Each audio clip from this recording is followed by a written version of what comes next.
السلام عليكم ورحمة الله وبركاته. كسور دوادا كانالك كوحدة معلوماتك.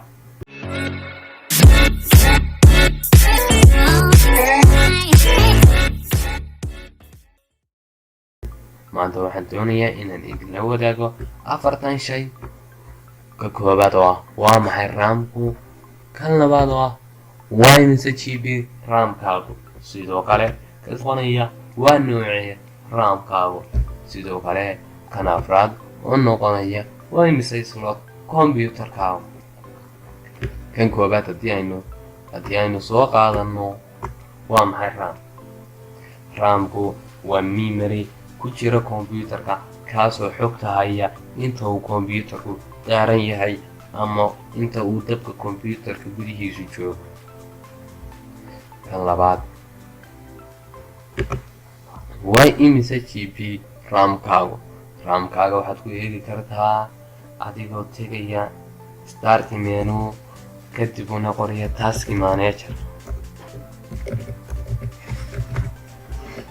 manager click see halkan ka dooro performance kasii dooro memory. raamkaagu waa 4 GB.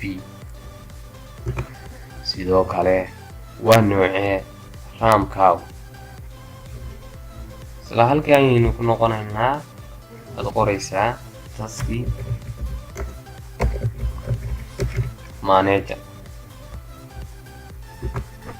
kaliya ayaad siinaysaa, waxaad ka dooranaysaa performance kadibna memory. markaad memory doorato waa kan nooca raamkaagu. raamka kan ku jira waa DDR3. sidoo kale waa imise slot computerkan aad hadda isticmaalaysaa.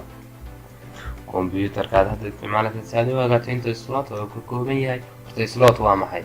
slot waa god bannaan ama waa hal god oo bannaan oo aad kaga dari karto computerkaaga raam kale. waxaad qoraysaa task manager sidii hore usoo aragnay. click ayaad siinaysaa, waxaad tegaysaa performance, waxaad kasii dooranaysaa memory. waa kan slots. halka ay slot ku taalo waxa weeye kan waa 2 slot, laakiin waxaa laga isticmaalay mid ka mida slotyada. casharkeena maanta intaas ayuu ku egyahay. wassalaamu calaykum waraxmatullaahi wabarakaatu.